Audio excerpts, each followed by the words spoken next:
Okay, so I want to talk about how I believe psychiatry is just normalized insanity, which I believe it to be.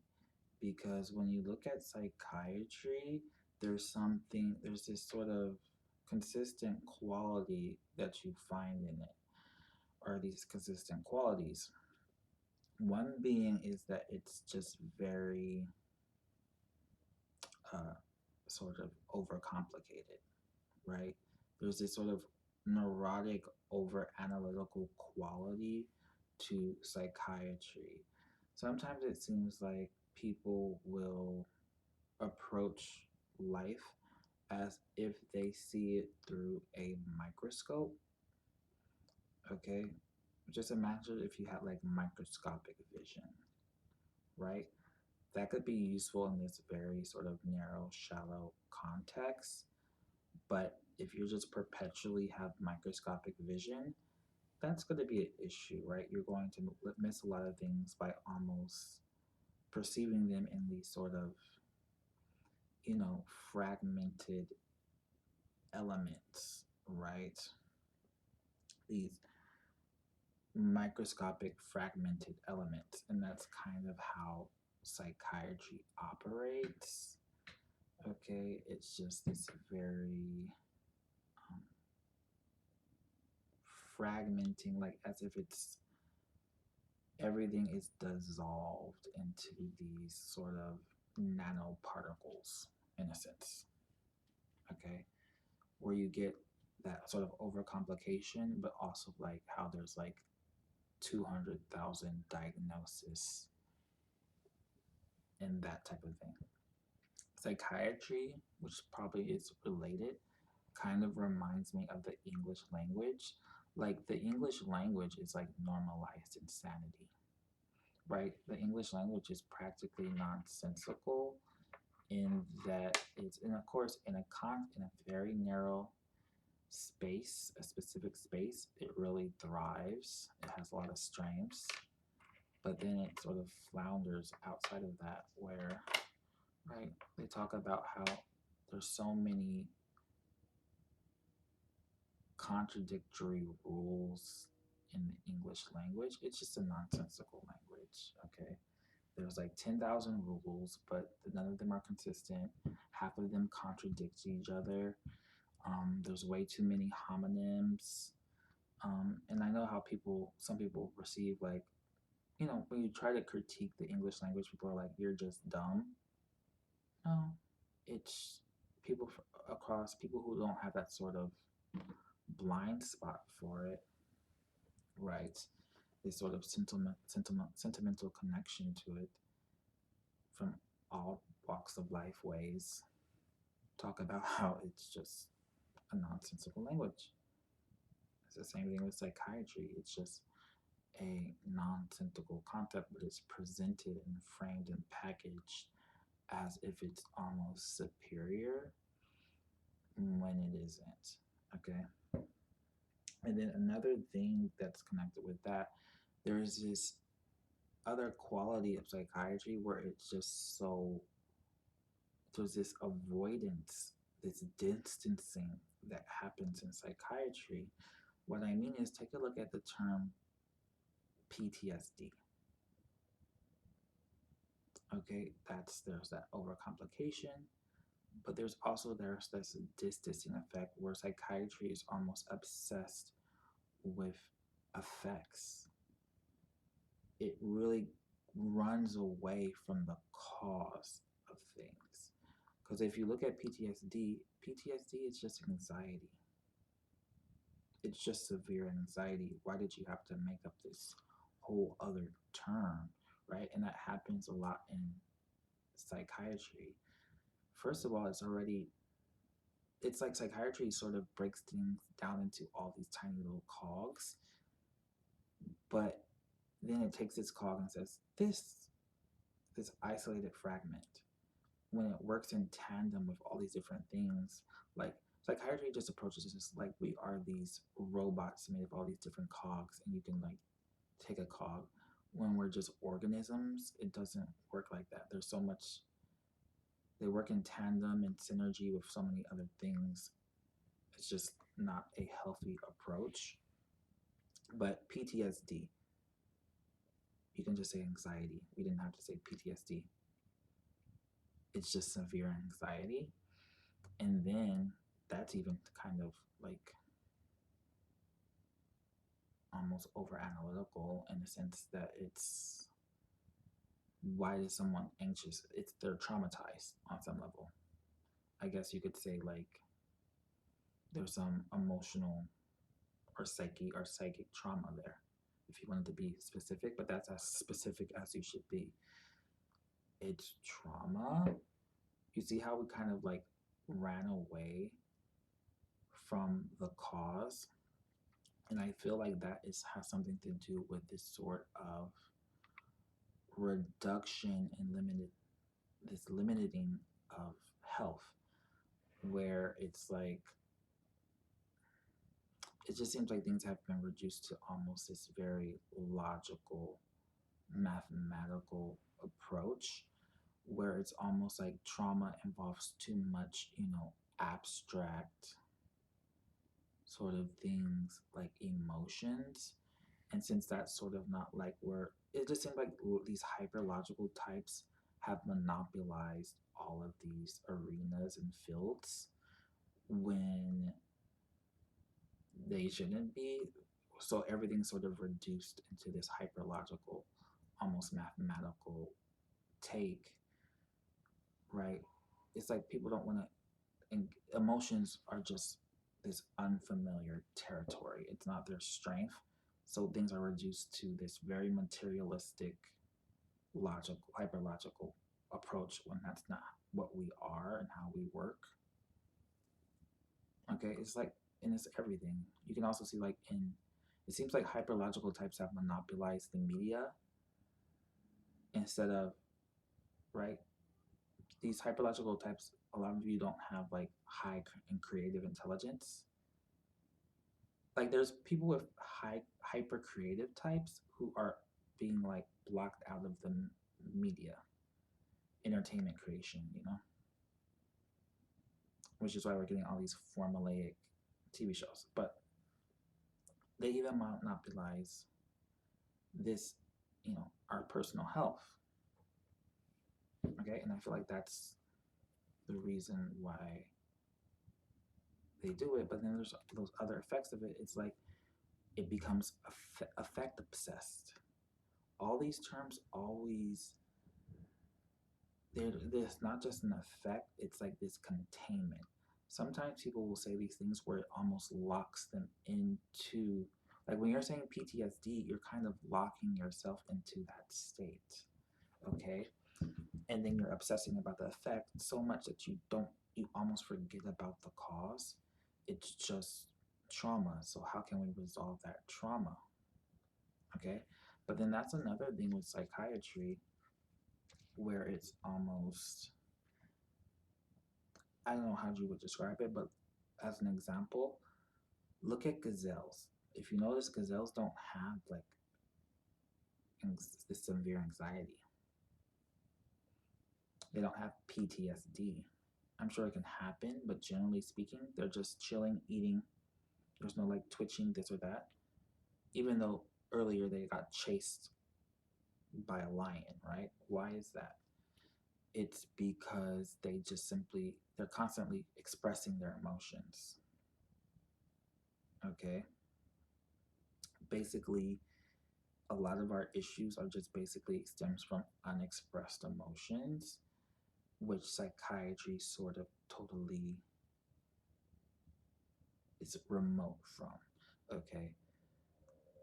We have to process our emotions, and if we don't, they sort of accumulate and cause detrimental effects.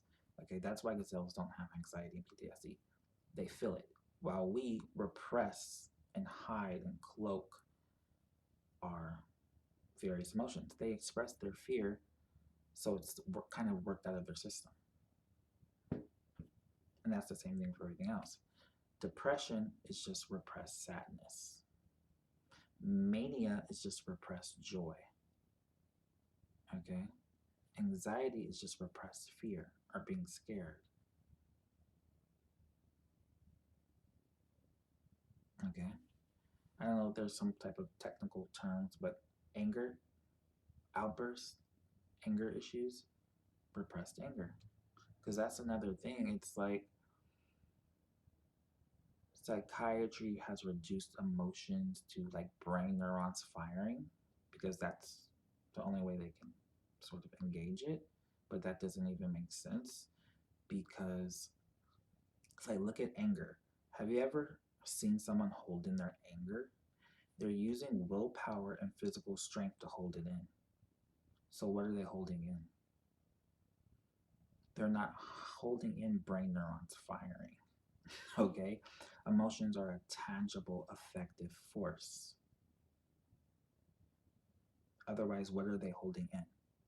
Are they holding in brain neurons firing? Have you ever held in your anger? If you're using willpower and physical strength, you're shaking with it. You don't shake with brain neurons firing. Okay, and then there's the fact that that you only reach that sort of boiling point if you've consistently haven't been expressing your anger in a healthy way. It's building up, right? So what's accumulating? Is brain neurons fire accumulating? You only have that sort of outburst, that meltdown, if something has been accumulating. So again, it's this effective, tangible force, but psychiatry doesn't. That's almost woo woo for psychiatrists, but that's just not their element in a sense. So they kind of just omitted it when it's like, and then they overcomplicate it. It's like this hyperlogical, almost neurotic take about thing that reduces us to these cog filled machines. That would be one thing, but then they separate these cogs and isolate them like maladaptive daydreaming. What that just sounds like there's no need to sort of these fragmented isolation terms of you know of natural reactions and responses. Again, that just goes back to trauma, and then it's a trauma response. It's um, a coping, trauma coping. That's a much term. Like you can say trauma coping or something similar, and that would pull in like 100 different terms and concepts. Or you'll have something like seasonal depression. That makes no sense, okay? You don't have to keep creating these terms and concepts. It's like that's just depression. Like depression's not a cool word either. You're traumatized. Um, but depression is seasonal depression. You were already depressed, okay?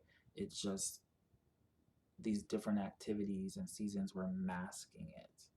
Just because it's becomes more prominent in a different season doesn't mean we have to call it seasonal depression.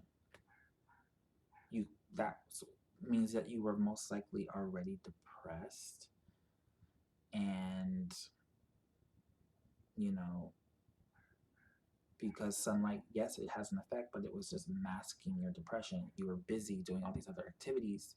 Of course, if you're isolated in a room, you're not getting sun, but it's not about the sun. That's like an isolated fragment. It's about life circumstances changing that make it less likely to, or your already had depression is less masked and more noticeable. You don't have to say seasonal depression, just say depression. But then that's another aspect of it. There's like this coddling aspect to it. Like we really have to come up with these terms and say like use this light. It's like we're outsourcing our natural responses. We're outsourcing our natural intelligence. We're outsourcing our lives to these professionals when it's just like um, a person can't realize that you felt better from different things and then you just recreate it. Like it just makes um, no sense, right? But that's kind of the general vibe of psychiatry. It has this sort of infantilizing, coddling vibe. Sometimes psychiatrists just seem like professional flatterers, okay? When it's like, I could see maybe in the super dire situations, but why can't people just, um, self care, take care of themselves? Like people are not exploring their own emotions anymore, which would help to resolve a whole lot of issues. Okay, but I feel like, I think even that's strategic. Like people try to frame like talking to yourself. Like people are paying to talk to someone, but talking to yourself has been framed as like crazy when you're just doing what you pay someone else to do. But I feel like they called it crazy so they can sort of herd us to them, right? That's going into more sinister elements, but back to more psychiatry is like normalized insanity.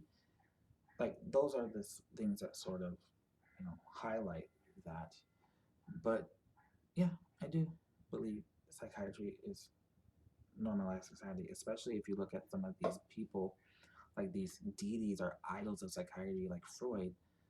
A lot of it was just like techno babble, like very off, insane, nonsensical things came from Freud, but they're held up as this sort of flawless idol or deity or saint.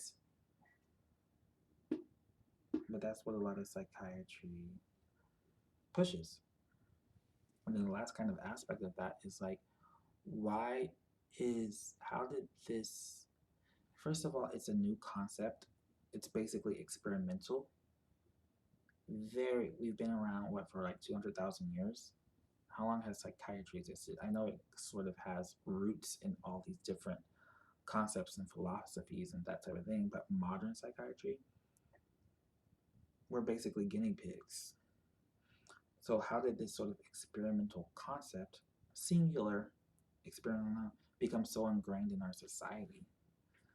Like, it seems like there was some type of tribal group think, these tribal blind spots for us to integrate it so heavily in society, meaning like, requirements to see psychiatry for being transgender or transsexual or, abortion and schools, that type of thing, but also like when did we vote? When did we agree that our taxpayer money, our insurance would pay for that? Why doesn't health insurance pay for, say, life coaches or shamans or some other approach? Or how about, that goes into a deeper issue of like, I don't think our money should be directed to anyone, because it's like if you want to do that, then you do it. But why are other people who find no interest in it having to subsidize it and pay for it?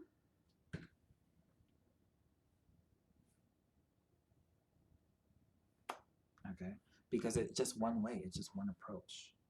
There's even this sort of casteist vibe to it. It's like as if in these pre-modern societies that we were just drooling and clacking racks together and shooting animals with bows and arrows.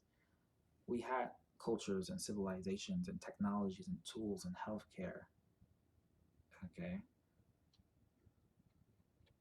Yes, like shamanism, which some aspects probably do have to be sort of phased out, but some aspects were helpful. Okay, and not just talking about the more, so-called supernatural aspects or life coaches. Why doesn't it pay for life coaching? That can work. Who said? Who agreed to this? Okay, I just feel like then the last aspect of that, I just feel like psychology could just be. I mean, sometimes I feel like an AI could just get the job done, right? There's this sort of prescriptive, formulaic approach, almost mathematical, where you're like, you say this issue or experience, and they'll say, okay, that equals this. I know it's just like this regurgitated, recycled response to these sort of curated experiences, which mentions there's this lack of like depth and nuance that other approaches, more holistic approaches, could grasp and get. You know what I'm saying? And then the last aspect of that is like, why is it being treated like it's almost a rite of passage, or like it's oxygen, like it's so normal, like it's always been here and always will be, where we're not asking the question, why do so many people need psychiatry, psychology? Again, there's that thing where we focus on the effect. What's the cause of so many people being unstable and insane? Maybe we should focus on that instead of almost glorifying psychiatry. It makes no sense. But of course, there's more sinister elements to that, because it's like kind of same way they try to, these unhealthy habits are sort of programmed into us to sort of, just for example, prop up dentistry, right? Like if you look at creatures, a lot of them don't have yellow teeth because they don't eat the things that we do. But a lot of these things that destroy our teeth are literally integrated into society, pushed down our throats, programmed into us, maintained by schools, like hard to avoid. Everything seems to have sugar. White sugar shouldn't even exist. It's basically poison, but it's intentional because it kind of diverts us, like on this conveyor belt, to dentists. I feel like that's what's happening with psychiatry. We don't want to fix things that are causing us to be insane and unstable. And then we're met with this bogus, not bogus, but this limited, like incomplete, insane concept, this tool. Okay? Like if there's one more diagnosis, there's like 250,000. And the scariest thing about this is there's this polar, it is sort of practically worshipped and glorified, and people wear their diagnoses like badges of honor, even with the track record from psychiatry. These are the same institutions and professions that locked up women for female hysteria, that perform lobotomies, that perform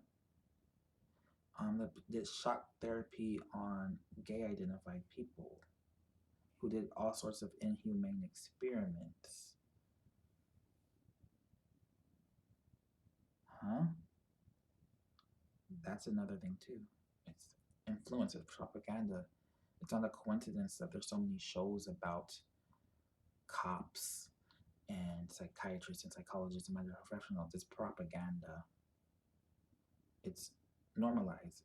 It's not just normalized, it's romanticized, it's glamorized, even though it's basically, you know, all an experiment, and a lot of it is, destructive, dangerous, unhealthy, and unfair. So, yeah, I believe psychology, psychiatry Not all of it. There's some aspects we need to keep, just but there is something to different approaches, more ecocentric, pre-modern approaches that should, I believe, all should be combined because this current system and way isn't working.